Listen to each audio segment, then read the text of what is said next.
AlpenFury at Canada's Wonderland is Canada's most intense roller coaster, and it's also the tallest, fastest, and longest launch coaster in Canada.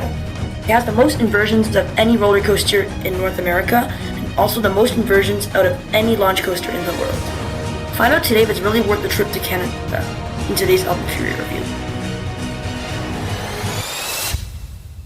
AlpenFury at Canada's Wonderland is the park's newest roller coaster, and probably the most ambitious so far.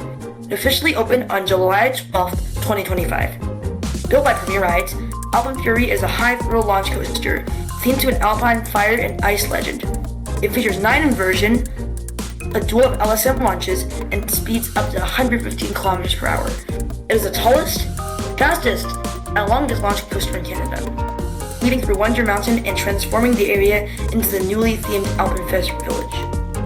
The ride was announced in August 2024 after fan surveys favored a launch coaster concept, and construction moved quickly throughout late 2024 and early 2025, with the final piece of track being installed in June. It replaced Extreme Sky Flyer and utilizes its custom theming, lighting, and special effects to enhance the storytelling. Its soft opening date was July 11th, and a massive turnout for a grand debut. AlpenFury has quickly become a standout attraction and the 18th roller coaster in the park's lineup. The standby queue for AlpenFury was It was 2 hours long, which I know doesn't sound like a lot on paper, but it was in the boiling sun with minimal shade. Literally felt I was boiling alive. It was claustrophobic and a terrible, bland series of switchbacks. On top of that, there was absolutely no theming, and you hear fly rumbling above you the whole time, which can get really annoying. Luckily, 3/4 of the way down the queue, there was this massive fan that sprays water, and I took full advantage of that. I even broke out my water bottle and got some water with that thing. Part of the problem was the ride ops and the capacity. They were both terrible. The single rider line is equally as bad, unfortunately. Since the capacity isn't great and only 1 or 2 people can get on each cycle, that means that the line, when it starts from the stairs, it can be a full hour and a half. This means that the line can easily get as long as a standby queue. Basically, that, but you can't ride with your bodies. The fast lane skip the line pass is an option if you're willing to spend money, and you can get it in the single-use or full-day format. However, this is a pricey of charge, and I know not everyone is willing to spend money.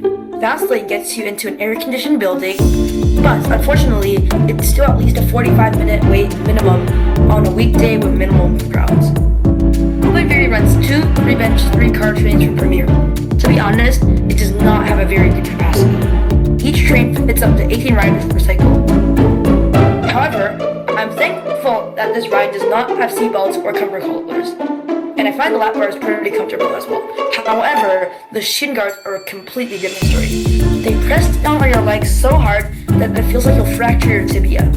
I know I'm exaggerating a little bit, but you get the idea. It is not comfortable at all. Oh yeah, and on top of that, rows 3, 6, and 9 have this metal plate behind you, so you can't even move your legs back.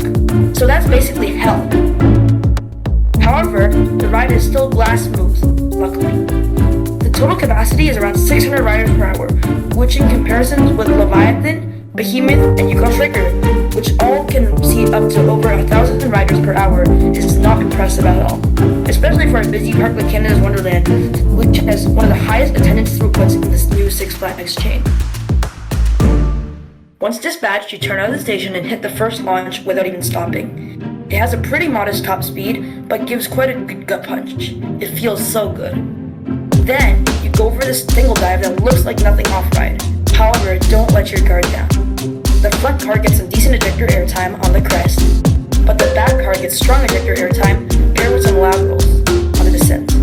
You then hit the second launch inside Wonder Mountain.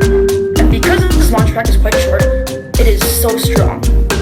There are lighted stalagmites inside, but you probably won't notice due to this ride's intensity. It is the strongest launch that Premier has ever made. The pull-up from this launch crushes you into your seat, and you're pinned there until the top of the double inverting top hat. I constantly gray out here because the G-forces usually hover around 4.6 Gs, which is very strong. You then head over into the double inverting top hat, and if you're in the front, you kiss an abrupt but strong floater airtime, and some hang time between inversions. In the back, you get great floater airtime on the descent, paired with some really good laterals. The Pullout offers another great dose of positive cheese, and you get a scary hedge topper with Wonder Mountain Guardians lift hill. Then you go through this elongated hill that bangs to the right. It is the only dead spot on the ride for me. No forces, but a great sense of speed. AlpenFury quickly returns to form and tries to kill you with the 0G stall. This one goes faster than most RMCs, so it's not as good because it doesn't offer that much hang time, but it's still a great element. It still manages to give some decent hang time throughout the entire train. I dare you to put your hands up here.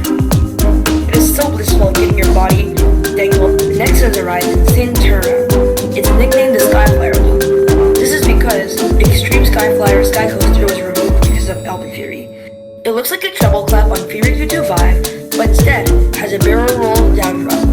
The first half of the element rides like Fury, delivering some nice positive G's on the ascent. But if you're in the front row, at the top, the inversion delivers a decent pop of inverted ejector airtime, paired with some laterals in all rows.